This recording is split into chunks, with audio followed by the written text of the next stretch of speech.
Number of threats being made against schools. How school officials and police are cracking down on these threats and holding people accountable coming up. You're watching 4 News Now at 6. Well, good evening and thanks for joining us. I'm Derek Dice. Kirsten O'Connor has the night off. We want to send things right over to Chief Meteorologist Chris Crocker for a look at that first alert forecast as things start to cool down and the rain gets ready to come back. Yes, first we head into a cold night. This is a live look over the Spokane Veterans Memorial Arena. It is put an extra blanket on the bed kind of weather. 45 degrees right now in Spokane, and with those clear skies, light winds, dry air, we are going to cool down quickly. We have a few clouds drifting through overnight that may keep our temperatures from dropping too far into the 20s, but right now our Friday morning lows are looking like some of the coolest readings of the season so far. Many locations dropping into the 20s for the first time this season. 24 in Deer Park, just 25, 9 Mile, Meade, and Spirit Lake tomorrow morning, and 28 in Spangle. 29 in downtown Spokane, as well as Hayden and Coeur d'Alene, but below freezing throughout the entire Spokane and Coeur d'Alene area. A wider view had to break out the teens for Colville for tomorrow morning. Below freezing just about everywhere. Kellogg, Lewiston, the Tri-Cities, a few of the exceptions, also staying above freezing in Grand Coulee and Wenatchee, but we'll be in the 20s in many locations, including Sandpoint and Bonners Ferry. Hour by hour, we'll still be in the 20s at 7 o'clock, leaving for school at 32 degrees and partly cloudy skies.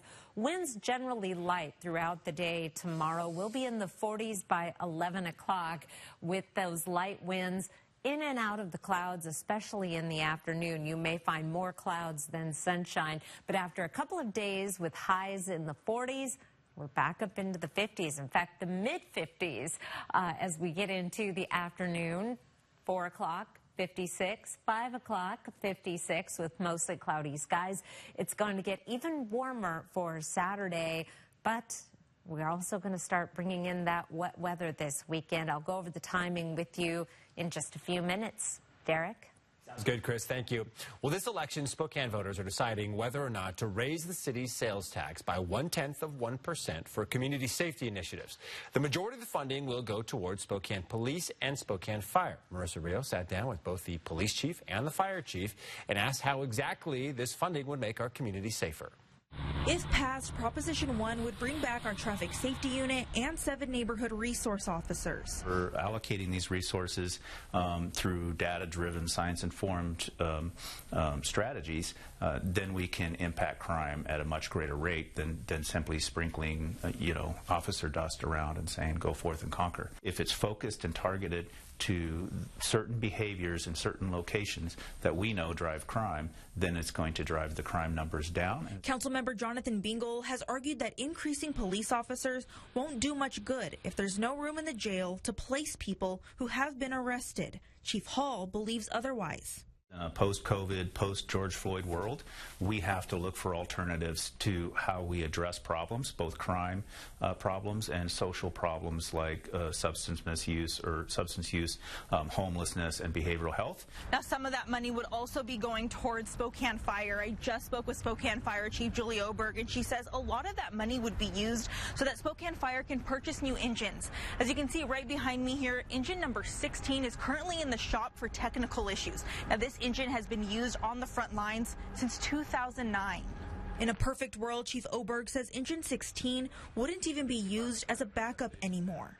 We have had, over the last couple of years, some brush trucks that we've had to have towed back into the city because of mechanical failures.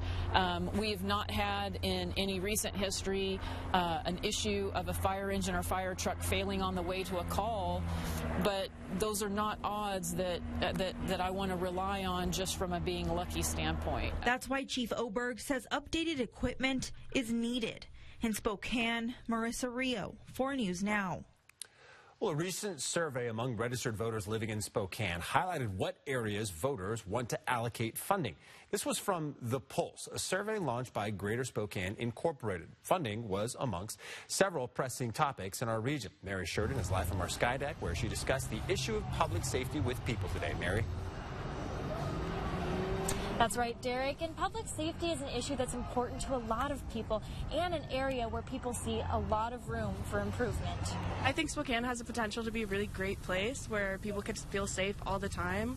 I wish I knew the solutions to the problems, which I don't, but there's a lot of potential. This is one Spokane resident's response to a new survey that showed a majority of registered Spokane voters felt less safe in their city than they did 2 years ago, pointing mainly to homeless encampments and property crime. 93% of those surveyed thought downtown safety will not recover unless homelessness is addressed, specifically by funding mental health and substance abuse facilities. Less homeless people, build a shelter or something, put them somewhere they can.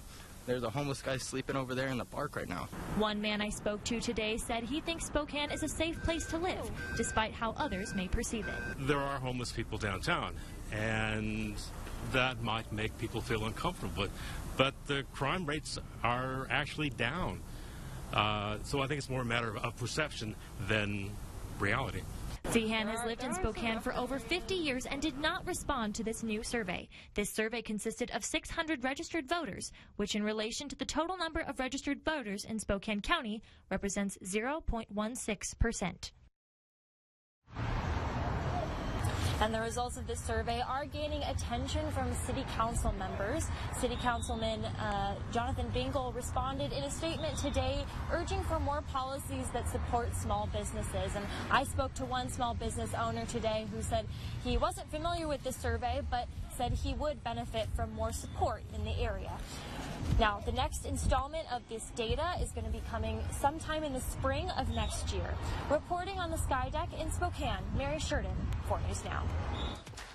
All right, and you can find more about that on our website, KXLY.com. Well, Spokane Fire Engine 1 is one of the busiest fire engines in the state. It's something Senator Maria Cantwell says stems from the fentanyl crisis in our region.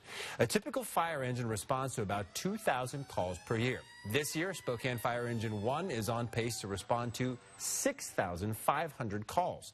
Senator Cantwell introduced a new bill with hopes of giving first responders better tools in the fight against fentanyl. The legislation would fund and create new technology to detect fentanyl in a non-invasive way, like using fentanyl-sniffing canines and devices which could detect fentanyl vapors.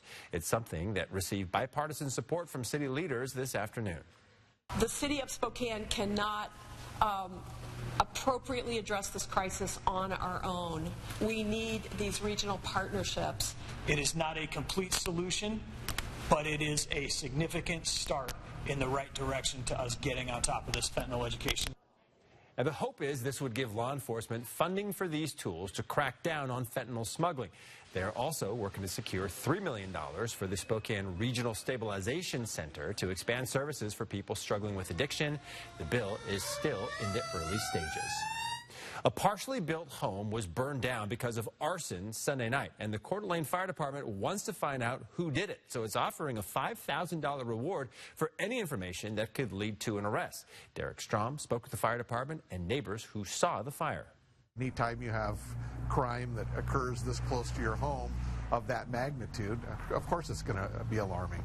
Neighbors that live near Bastion Loop and Coeur d'Alene say they were able to see the fire that burned this home down from their backyards. Many of them never expected something like that to happen, especially to a home that was still being built. Some were surprised to hear it was caused by arson.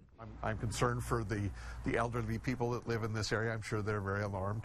I spent a career in law enforcement, so it's not new to me, that type of an incident. But the Coeur d'Alene Fire Department is still investigating the arson, but many of the homes nearby are still being built or unoccupied, so it's asking the public for help to find who did it. Was it somebody who, didn't like the owner, didn't like the builder, didn't like construction in Idaho, any of those things? Coeur d'Alene Fire says it's looking for anyone with cell phone video, doorbell camera video, or anyone that just happened to be walking through the neighborhood around the time of this fire to help them with their investigation. It wasn't too terribly late into the night when the fire occurred, so we know people may have been out, walking dogs or playing with the kids, or and they just may have seen something. The Coeur d'Alene Fire Department and the Idaho Fire Marshal's Office are offering a $5,000 reward for any information that could help the investigation. The number is 1-877-75-ARSON, and Deputy Fire Marshal Craig Etherton encourages anyone to call with any information. In Coeur d'Alene, Derek Strom, 4 News Now. All right, new affordable housing just went up in Airway Heights. We were there for the ribbon-cutting ceremony today as more than 60 families get ready to move in. That story is coming up right after the break. Download the KXLY Plus app on your connected TV. Save your greed!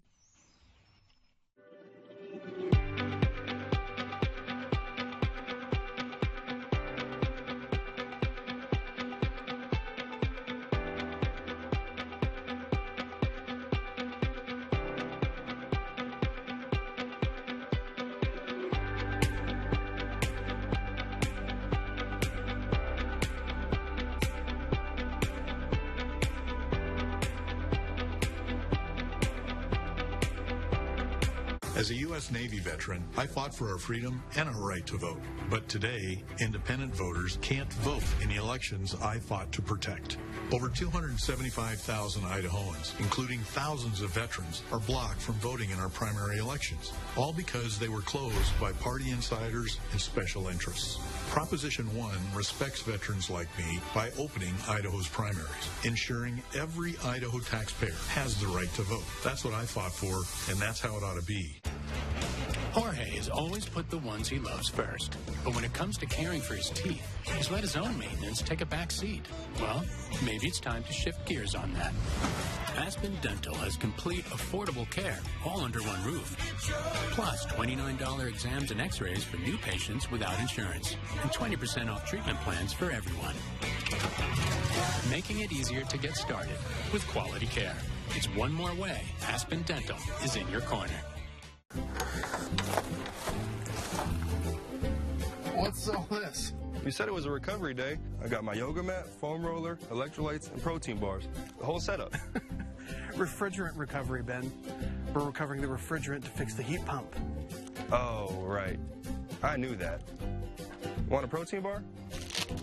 Get a free heat pump with every furnace purchase at Bill's Heating and AC while supplies last. Call now. Electrolyte? Ben, take the robe off. I grew up in Eastern Washington, and it's where my parents have retired, and it's where my wife and I are raising our family. I'm Michael Baumgartner, and in Congress, I'll work for your family by protecting Social Security and Medicare, ensuring veterans get the benefits they've earned, fighting the inflation that hurts so many seniors, single moms, and young people. And I'll work hard to make our neighborhoods safe by securing the southern border and stopping the fentanyl pouring into the country. I'm Michael Baumgartner, and I approve this message. Well, more than 60 families are getting ready to move into new affordable housing units in Airway Heights. This comes after the completion of Phase 2 of the Highland Village development. Our Alexander Cohen-Yarts was at the ribbon cutting for the new homes and shares how this project helps address the affordable housing crisis in Spokane.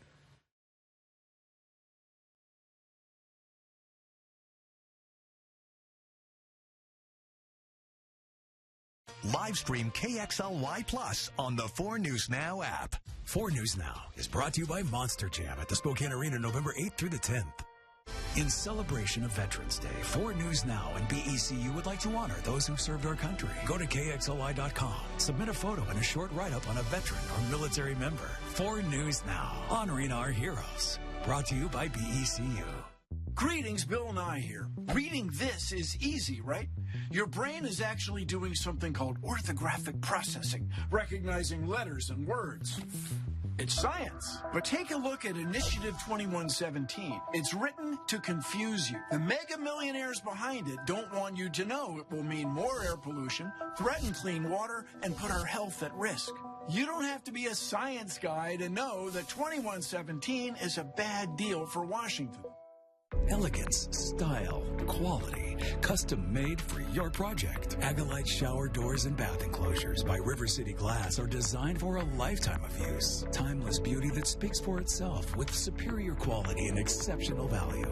offering exquisite custom wine room enclosures and office room glass, specializing in custom mirrors crafted to fit your space, producing high-performance glass for every project, residential and commercial. River City Glass. Life is wild. There's work to be done, adventure around every corner, and a truck that handles it all. The new 2024 Ford F-150 Wild Edition. It's rugged, loaded with tech, and built to go wild. Get a wild deal on an F-150 today. Lease a 2024 F-150 SDX 4x4 for just $399 a month for 36 months. Only at your local Ford dealer.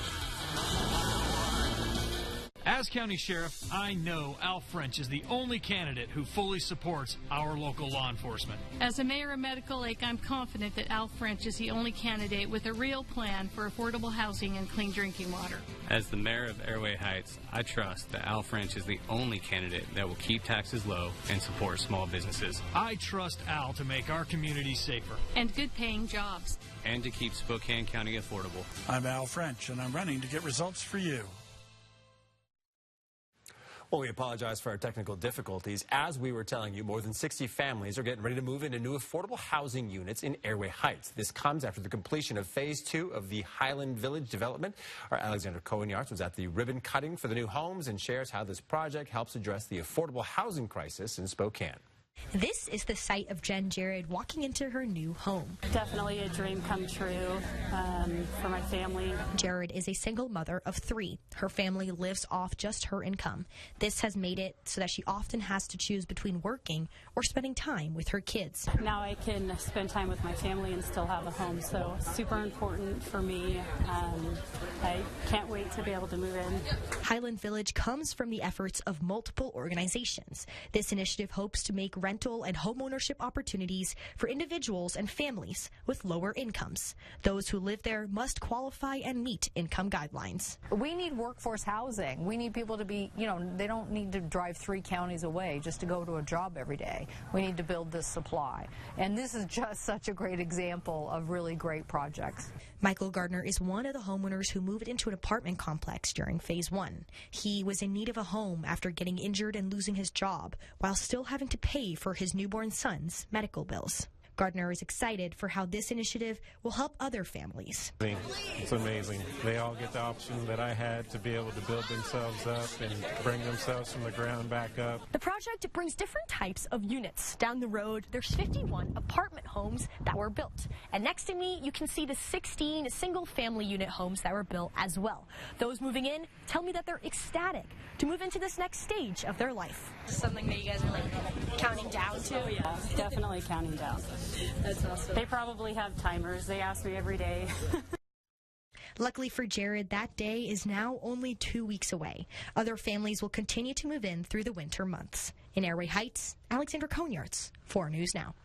What a blessing for all those families, especially as we're starting to get colder and colder as fall carries on. Chris. That's right. I noticed they didn't have a whole lot of trees yet to rake. Enjoy that while it lasts, families, because those trees will grow fast.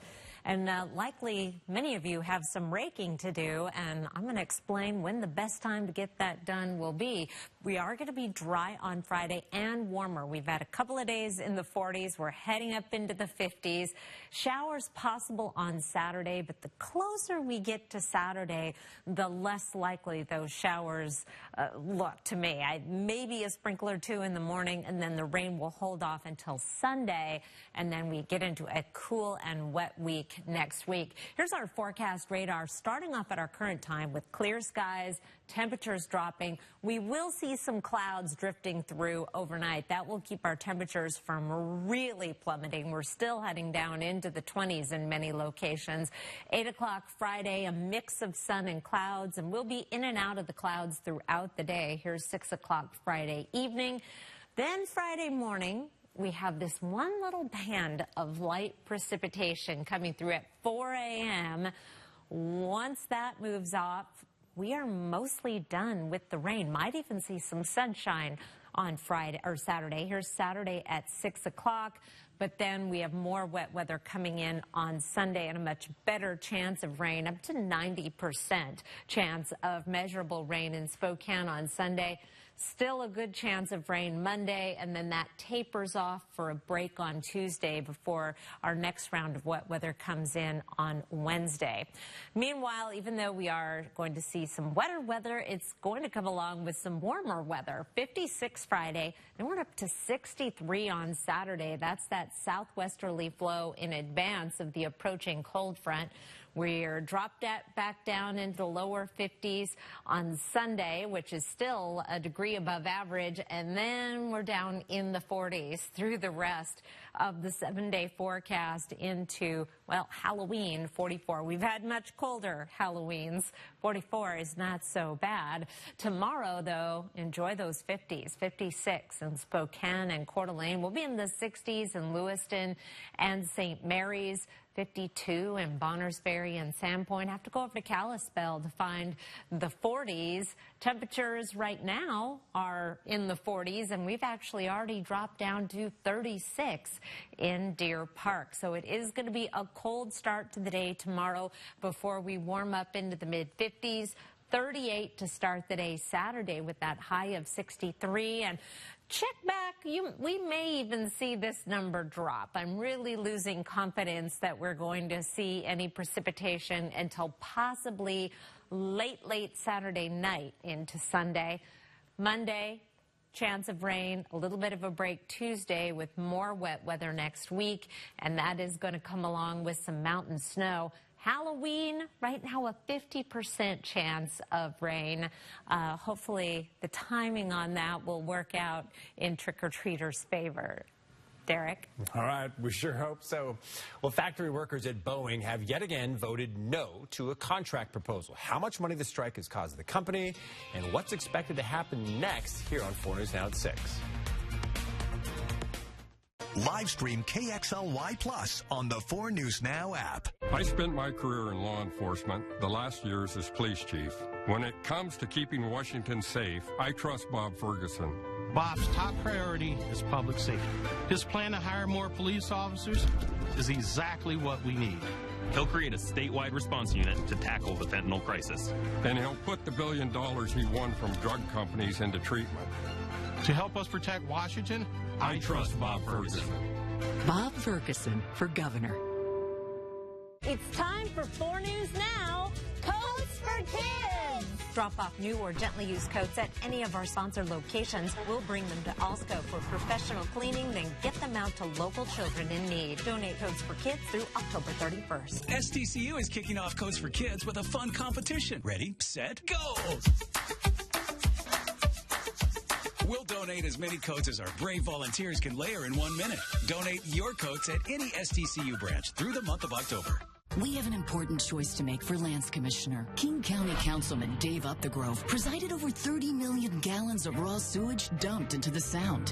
Year after year, beaches closed, shellfish poisoned, a tribal lawsuit threatened, costing taxpayers millions. There's a better choice. Jamie Herrera Butler is a bipartisan leader who protected endangered salmon and is fighting for sustainable timber harvests to prevent wildfires. Vote Jamie Herrera Butler. She'll protect our environment and our tax dollars. BECU and 4 News Now are teaming up for the Great American Flag Swap. On November 8th, bring your old tattered flag to BECU, and in exchange, you'll receive a new flag with help from Uncle Sam's Flag and Gift. This November, let's thank veterans and military families who are serving. BECU is proud to be part of the Great American Flag Swap. We're honored to live in a community that supports veterans and military families who sacrifice for the benefit of us all. Visit us in Spokane and see what banking is like when people come first. BECU, not for profit, equals more for people.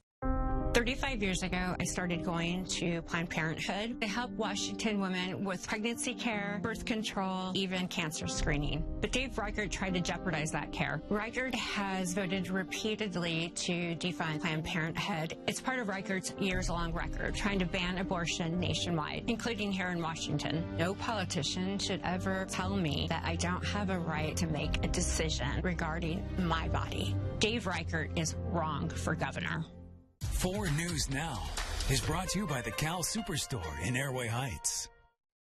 Well, Boeing factory workers have once again rejected a contract proposal that would have ended their strike, which has already dragged on for more than a month and cost the company about $1 billion. Boeing now announcing it plans to cut 10% of its workforce, according to S&P Global Ratings. Here's ABC's Allison Kosick with continuing coverage. Boeing machinists rejected the company's latest contract proposal, extending a strike now stretching into its 6th week. I think it's a contract. Excuse my French. I think the contract falls short. 64% of the union's 33,000 workers said no to Boeing's new offer, which included enhanced health and retirement benefits and a 35% pay raise over 4 years. The biggest aerospace company in the world, we like to see better from them, and we deserve better from them. A big sticking point, Boeing did not offer to restore worker pension plans. They need to do something, absolutely, they need to do something about a pension. The vote coming on the same day the aerospace giant reported a quarterly loss of more than $6 billion. And during a time its new CEO, Kelly Ortberg, is trying to turn things around at the company, which has had years of safety and quality problems. Boeing's CEO saying in a statement, "We have been feverishly working to find a solution that works for the company and meets our employees' needs," while warning that when the strike does end, restarting the factories will be tricky, saying it's much harder to turn this on than it is to turn it off. Now, the union will head back to the bargaining table. We have made tremendous gains in this agreement. However, we have not achieved enough to meet our members' demands. As the strike drags on, the company has already announced plans to cut 10% of its workforce. According to S&P Global Ratings, the strike is costing the company about $1 billion a month. Allison Kosick, ABC News, New York. Well, threats made against schools are increasing, and given how frequent school shootings have become in America, threats are putting a strain on our schools and the community as a whole. Coming up in a 4 News Now special report, we're taking a closer look at how this reality is transforming school safety. Plus, the best way you, as a parent or student, can react if you see something alarming. Don't go away. Live stream KXLY Plus on the 4 News Now app.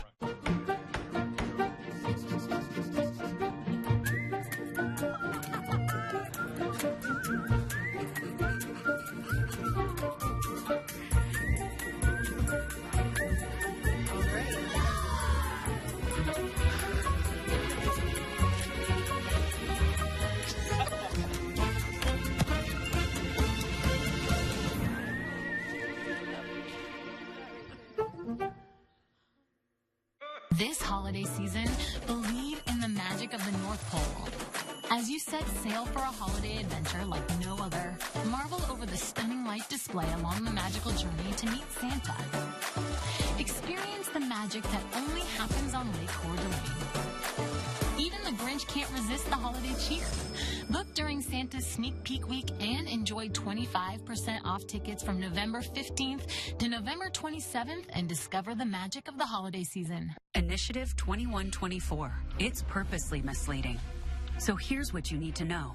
Independent analysts say if I-2124 passes, it will bankrupt our affordable long-term care benefit, leaving millions of Washingtonians with no options but private insurance that charges way too much and routinely denies coverage to millions with pre-existing conditions.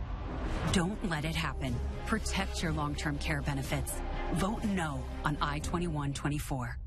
There are trucks, and then there's the GMC Sierra, available with the connected driving experience and the world's first 6-function multi-pro tailgate.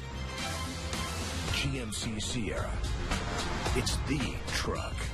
Get 0% APR on select 2024 Sierra 1500 models. That's over $6,400 total value, plus no monthly payments until next year. See your local GMC dealer.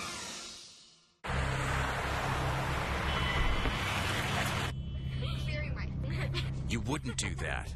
So why do you do this? Distracted driving kills an average of 9 people and injures over 1,000 every day in America. Put down your phone. Lives depend on it. Don't drive intoxicated. Don't drive intoxicated. A sobering message from AAA. Live from downtown Spokane, this is 4 News Now at 6:30. Welcome back. It's now just about 6:30. I'm Derek Dice. Kirsten O'Connor has the night off. School shootings happen at an unnerving frequency in America, which has endured at least one fatal school shooting every year over the past quarter century. That's according to multiple sources, including the National Center for Education Statistics and the K-12 school shooting database. Meanwhile, schools are being bombarded with another disturbing trend, receiving threats like the one that shut down Ritzville schools just this week. A majority of them are hoaxes, but all of them have to be investigated just to be sure. In a special report tonight, our Jordan Smith takes in an in-depth look at how schools are dealing with these threats and how this reality has transformed our schools' safety. Yeah, well, Derek, it's been 6 weeks since a 14-year-old opened fire at a Georgia high school, killing 4 people and injuring another 9. But in the weeks that have followed, another trend has begun to surge. Thousands of hoax threats being made on social media to schools across the country, including here. The excitement of a new school year for students has once again been overshadowed by the threat of gun violence.